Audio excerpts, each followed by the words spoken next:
BNP কি চোরাবালিতে পড়েছে, কোনো ফান্দে পড়ে গেছে? বিএনপি কি তথৈবচ একটা অবস্থায় কিছুই বুঝতে পারছে না? মানে এখন যে সিচুয়েশন, এই যে 5 আগস্টের পরে বিএনপি ক্ষমতায় চলে এসছে, বিএনপি হাট ঘাট মাঠ অলি গলি পথ ময়দান বড় জলাশয় পুকুর ডোবা সবখানেই তো বিএনপি, এবং সেগুলো তারা কেউ কেউ দখলও করেছে, কেউ কেউ কবজায় এনেছে। তো সেই বিএনপি যে ক্ষমতায় এসছে বিএনপি, তারা কি এইটাই কন্টিনিউ মনে করেছে?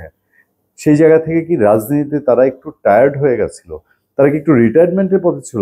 13ই জুন 2025 লন্ডনে তারেক রহমান এবং ডক্টর ইউনূসের যে মিটিং হয়েছে, মিটিং এর পর বিএনপি মোটামুটি ঢাকঢোল পিটিয়ে 1 সপ্তাহ বলেছে সব সমস্যা কেটে গেছে, এখন নির্বাচন হবে, আমরা ক্ষমতায় যাব, অনেকটা এরকম না?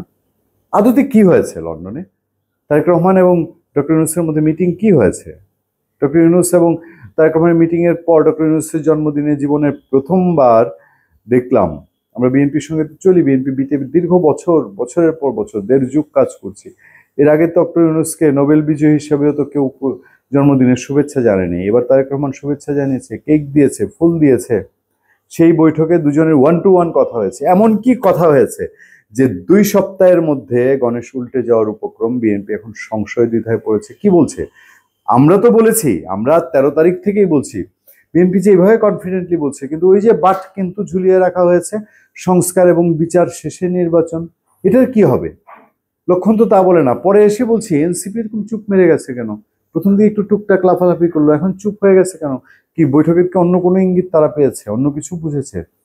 সমস্যা কোথায়? আমরা গত পরশুদিন আলোচনায় আপনাদেরকে বলেছি যে বিএনপি কোনো গ্যারা কলে কিনা, আজকেও সেই প্রশ্ন করছি। কারণ হচ্ছে, দেখেন, বিএনপির নেতারা মনে করছেন যে লন্ডন বৈঠকের কোনো প্রতিফলন নির্বাচনের কমিশনের কার্যক্রমে দেখা যাচ্ছে না, বর্তমান ইলেকশন কমিশনের যে কার্যক্রম তাতে দেখা যাচ্ছে না।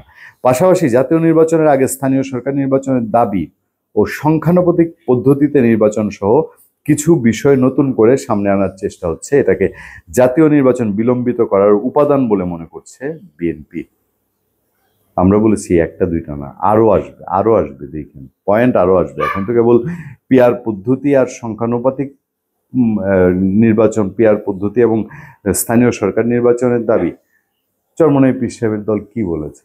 যে পিআর পদ্ধতি ছাড়া তারা নির্বাচনই যাবে না।